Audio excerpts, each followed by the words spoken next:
But first, your calls. Xander in Illinois. You're on Free Talk Live. Xander. Hey, thanks for taking my call. Hey, no problem. What's on your mind?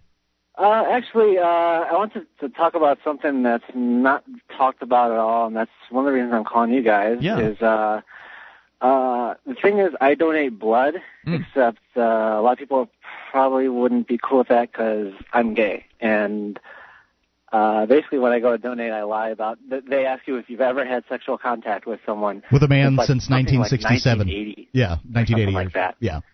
And it's just a ridiculous law. I'm safe. I'm in a committed relationship, and there are a lot of people like me. And I've heard two different ways to go around it. Is either Wait, let me see if I got this straight. They'll deny your ability to give blood if you're gay? Right. The AABB, Absolutely. the American Blood Bank, the American Association of Blood Banks, has a rule, and they have lots of rules. And one of those rules is people that have had sex with another man, or men that have had sex with other men since 1980 cannot donate blood. That's the rule. What? I mean, I understand that there's a higher chance of having AIDS through having homosexual encounters. But they test this stuff all the time too. So. Oh, they test every pint of blood is tested. This is what I don't get. Yeah, that doesn't make sense to me. I mean, they just don't want to test it if you're gay. They don't want to spend the money to do the testing. Largely, it was a policy that was created, in a time of fear. We didn't know a lot about AIDS when the policy was created, and now we know a lot more, and we have better testing methods. But the policy remains. So you do the right thing and you lie to them then. Yeah.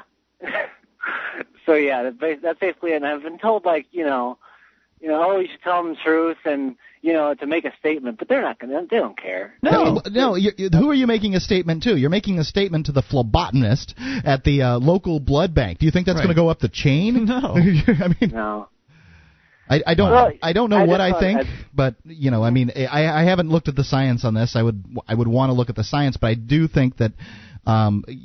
They should re-look at this situation and look at the new information as opposed to just keeping around some old And what's rule. with the arbitrary date, the 1980? What's with that? Because that's when the swine flu started. I think it's just a really out-of-date policy. That's why I'm guessing. Hold on a second, Mark. Wait, what's swine flu? Swine flu was the sort of precursor to AIDS. They hadn't really named it at that point.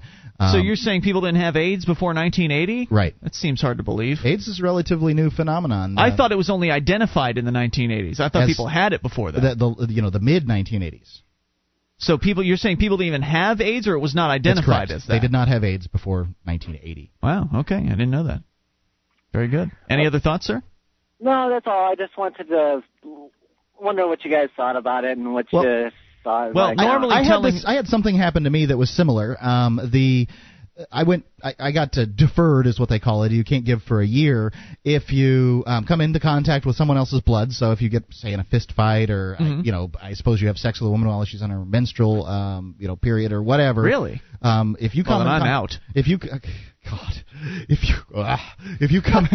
come out and admit that, you'll get deferred. If you visit Haiti, I know for one, and I think Africa, you'll get deferred for a year. So I went to Haiti for 36 hours. I'm like, well, why? Well, you could have had sexual contact with someone, but I'm telling you, I didn't. Yeah.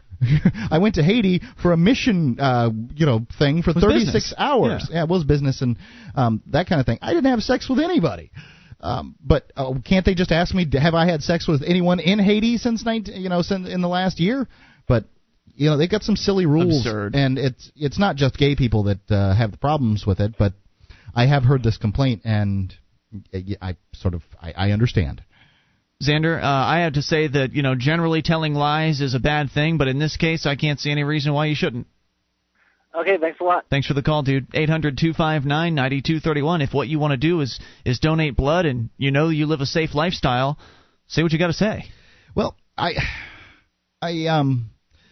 gays are discriminated against to some extent in this country, and it's not out in the open very much. So this is one of those discrimination. The discrimination is not. So this is one of those policies that's right smack dab in your face, out in the open. Yeah. And I can understand why they buck against it. I don't think that most people feel a great deal of hardship over not being able to give blood. Oh my God, I can't get the free bag of Fritos. But I don't think that's why people are giving blood. They're not giving blood for the free bag of Fritos. They're giving blood in the idea that eventually they might need some of it, right? That they're helping people that need blood, and then if something awful were to happen to them, that hopefully people would still be giving blood at that time, and therefore there'd be blood for them to use for themselves. I guess civic duty, I think, is probably the best way to describe it. Sounds like selfishness to me, and I think it's just fine. Well, the very fact that you give blood does not guarantee that someone else will. No, it certainly doesn't, but that's the idea. Yeah, the idea is that it continues the blood bank so that other people can. Yeah. That's why I give blood. Obviously, I know a great deal about this. I've given well over a gallon of blood.